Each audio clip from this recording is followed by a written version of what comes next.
Hi, friends and family. Thanks for tuning in to tonight's Thursday Night Thought.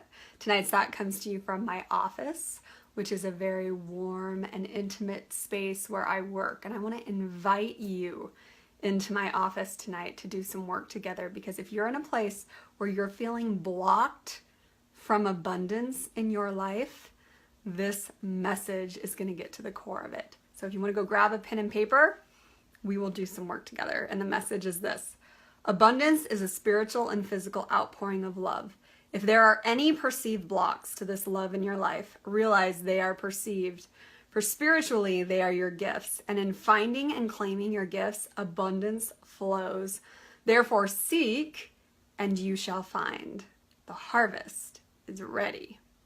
So in this message is the intention: seek and you will find. And that's what we're going to do right now. So if you have that pen and paper, I'm going to share with you the drawing and the story that came to me. And it's this. And I'll back it up here so you can see it.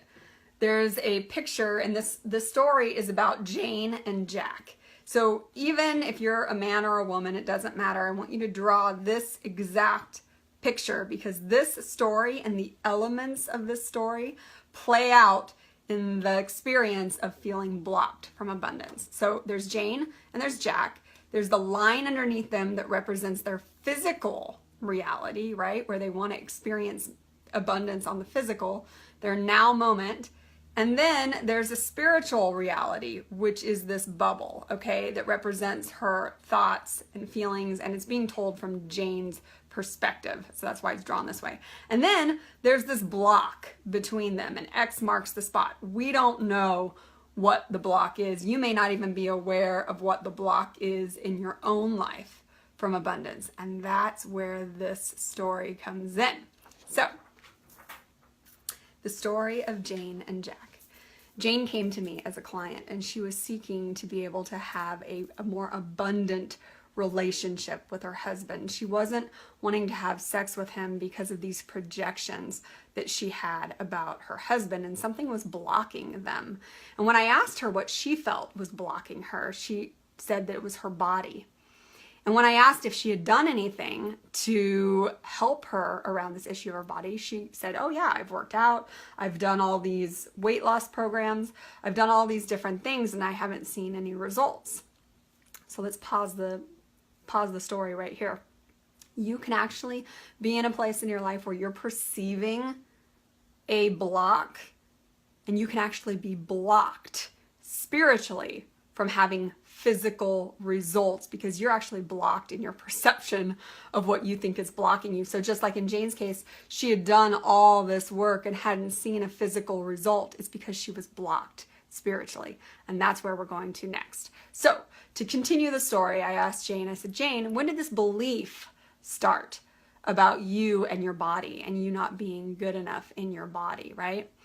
And she thought about a bunch of different things. And finally, we came to a moment where something resonated. And it was her relationship with her father. You see, she was young, and her father used to point out other women and their bodies and make comments or tell her that she was gaining weight or compare her to her sister or other women. It made her feel like her body wasn't good enough.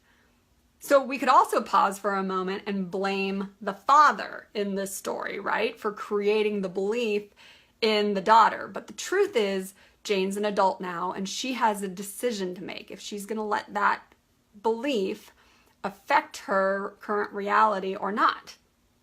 But right now, all we have is awareness. We don't have the gift yet because we don't understand where that even comes from. So that's where we're going. So in that experience, I asked Jane to go talk to her mother, someone who knows her father, and to be able to talk about this issue. And so she went to her mother, and she found out that her father had been married previously. And he was married to a woman who wouldn't have sex with him. And sex for him was a way of feeling loved, feeling empowered, feeling all of these different things. And because his ex-wife wouldn't do this, she claimed it was because she was overweight. So what did he do? He then blamed overweight women for this issue, a self-protection mechanism. And of course, he then shared that with his own children because he didn't want them to go through that.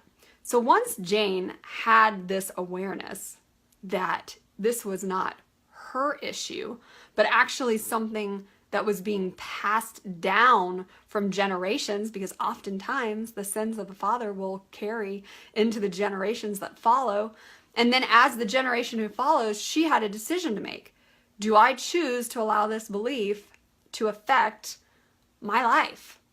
What I'm creating in my life. And once she did the work around that belief and letting that belief go, oh my goodness, she realized there was nothing separating her and her husband. It was only a perceived block, okay? And here's the even more beautiful part, is that what she found spiritually that gave her that empowerment to be able to have this abundant and beautiful relationship with her husband now was a gift from life. Jack showed up as a gift from life because life didn't want her to live with those limiting beliefs anymore.